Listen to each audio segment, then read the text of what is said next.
Sinasagot na kita, Jacob. Nakangiting saad ni Joyce kay Jacob na maniligaw niya. Talaga, Joyce?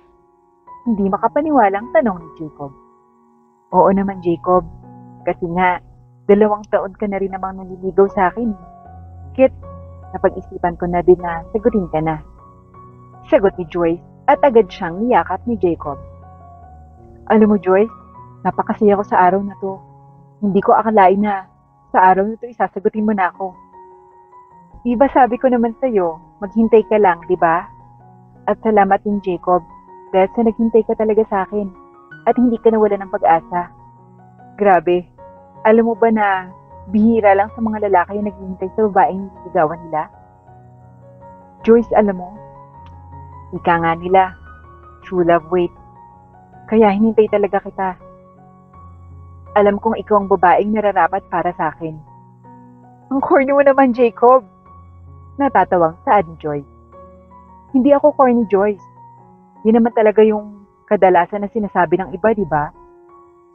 Oo na. Oo na.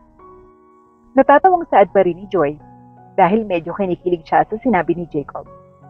Sus, corny daw. Pero kinikilig naman siya. Ay, ang pula-pula na ng mukha mo. Para kang kamatis na sobrang pula. Di Sus, aminin. Okay lang yan, Joyce. Ang cute-cute mo pa rin kahit kailan. Wika ni Jacob at agad na pinisilang mukha ni Joyce. Aray, ang sakit nun Sorry, hindi ko kasi mapigilang pisilin yung pisngi mo. Ang cute-cute kasi Kaya, tara na? Ha? Saan? Nagtatakang tanong ni Joyce. Lunch tayo at mag-celebrate tayo dahil sinagot mo na ako. Nakangiting saad ni Jacob na siya namang nagpangiti kay Joyce. Okay po. Sagot na lamang niya at agad silang pumunta sa malapit na restaurant. Joyce, di ba sinagot mo na ako? So, pwede bang gumawa na tayo ng call sign natin? Panimula ni Jacob. Sure naman. Pero hindi ko alam Alam mo naman na ikaw pa lang yung kauna-unahang boyfriend ko.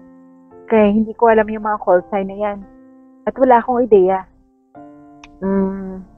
Ganun ba? Sige, ako na lang yung mag-iisip. At pipili ka na lang kung bagay or hindi. Okay? Sure. O sige. May naisip na rin akong call sign Ano naman yan, Jacob? Medyo corny para sa'yo Pero gusto ko yung baby. In short, B. Diba cute? Bakit naman baby ang naisip mo, Jacob? Kasi nga, baby kita. Tas, baby mo ko. Pero kung nakukornyan ka, pwede namang B na lang, diba? Ang cute nga.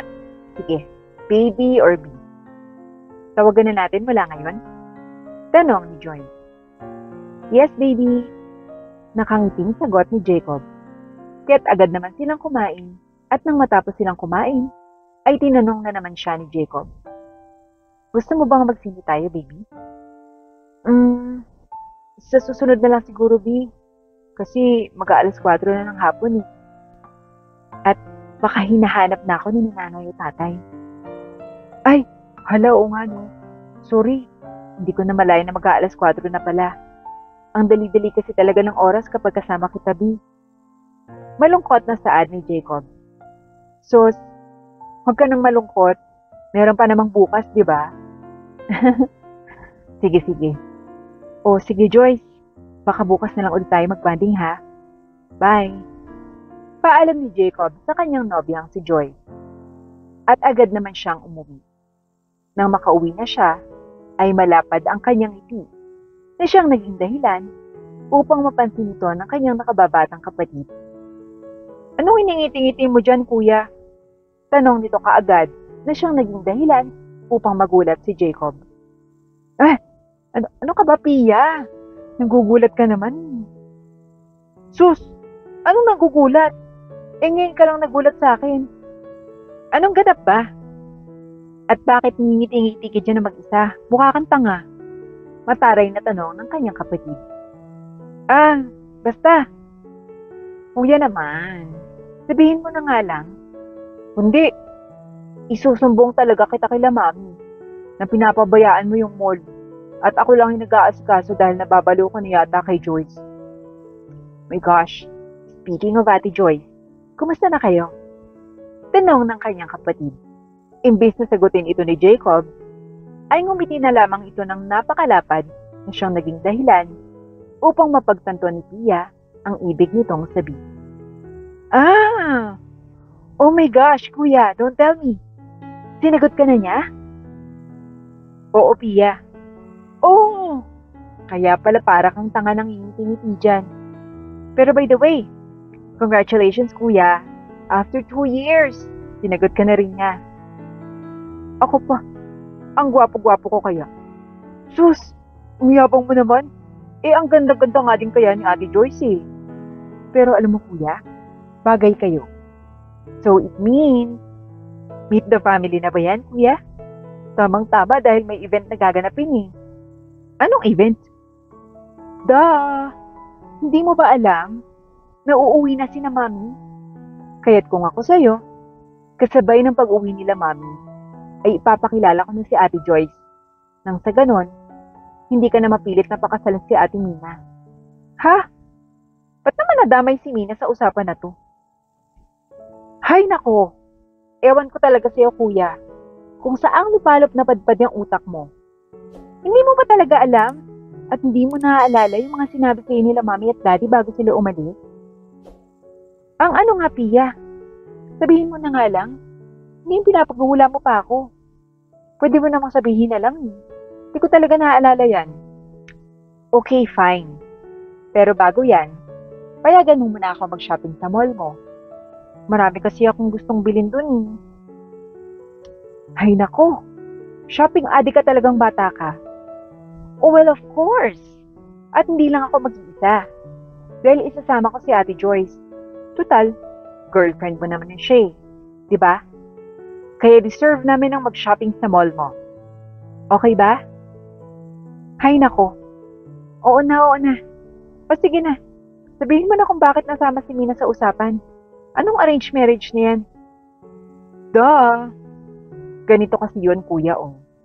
Diba, alam na nila mami at daddy na may liligawan kang babae. Kaso nga lang, baka hindi ka sagutin. Kasi nga, diba, chick boy yung dating mo.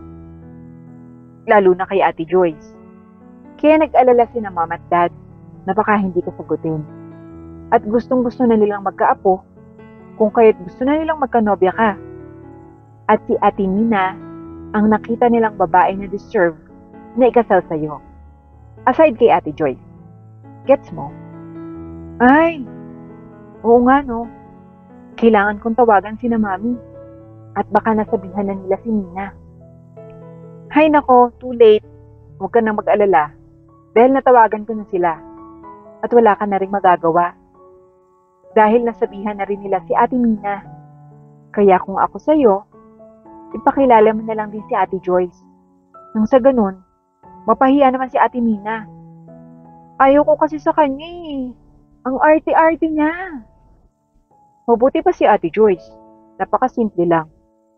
At, teka nga kuya, alam niya ba na mayaman ka? Pia, ang sama-sama talaga ng ugali mo. Kaibigan ko pa rin si Mina. Kaya't, siya na lang yung tatawagan ko.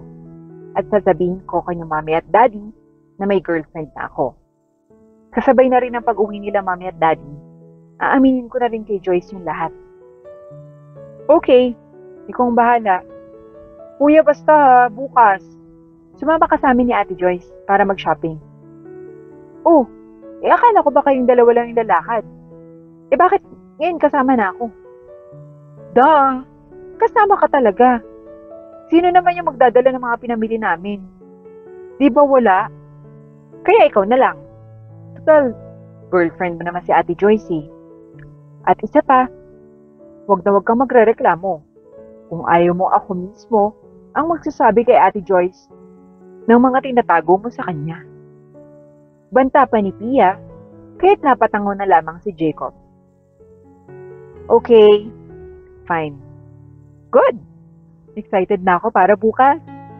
Kinikilig ng saad ni Pia at agad nang umakyat papunta sa kanyang silid upang maagang magpahinga at maagang gumising kinabukasan. Kinabukasan ay agad nilang pinuntahan si Joyce sa bahay nito. Hi Ate Joyce! Bati ni Pia. Hello Pia! Mabuti naman at sumama ka sa kuya mo. Anong ginagawa niyo dito? Nagtatakang tanong ni Joyce. Ate Joyce, magsha-shopping tayo ngayon. Sige na, magbihis ka na. Marami tayong kailangang bilhin ngayon eh. Wala akong pera, Pia eh. Sus, huwag kang mag-alala Ate Joyce. Si kuya nang bahala. Di ba kuya? Ay, oo baby, ako nang bahala. Sagot na lamang ni Jacob. Oy, ang taray. Baby talaga? Natatawa ang kantsaw ni Pia. Sige na, magbibihis muna ako. Pasok muna kayo. Suwestyo ni Joyce, kaya't agad naman silang pumasok sa loob ng bahay nito. At hindi nagtagal, ay nakapagbihis na si Joyce. Agad na silang pumunta sa mall, at ang una talaga nilang pinuntahan ay ang mga butik kung saan napakaraming magagandang damit. Good morning ho, sir. Bati ng mga sales lady at agad naman itong yumuko sa kanila. Ba't sila yumuyuko, B? Akala mo naman kung sino tayo. Bulong ni Joyce. Hayaan mo lang sila, B. Ang mabuti pa, pumili ka na lang ng mga gusto mong bilhin. Ipapakilala nga pala kita bukas kila daddy at mommy. Uuwi na kasi sila. Ano? Sa mommy at daddy mo? Nakakahiya naman, baby. Huwag ka nang mahiya. Sige na, pumili ka na. Oy, Pia, samahan mo nga Ate Joyce mo para may susuotin siya bukas. Bukas nindating niya na mami at daddy. Tinawagan ko sila kagabi. At excited silang makilala ka, Joyce. Sure. Ako pa. Halika na, Ate Joyce. Saad ng kapatid ni Jacob at agad na hinila siya nito. Napakarami ng napili nilang damit at lahat ay binili nila. Ang dami naman ito. Namamanghang saad ni Joyce. Sus ate, wala pa nga yun sa kalingkingan ng mga damit na gusto kong bilhin. Sir, ito lang ho ba lahat ng bibiling nyo? Tanong ng sales lady. Mukhang yan lang eh. Pakipunch na lang lahat. Sagot ni Jacob. At nag-shopping pa sila sa iba't ibang stall ng boutique. Subalit ay hindi maiwasan ni Joyce ang magtaka dahil halos ng mga nadadaanan nila sa mall ay talagang nagbibigay respeto kay Jacob. Kung kaya't sa kuryosidad, ay agad niyang tinanong si Jacob. B, pwede mo magtanong?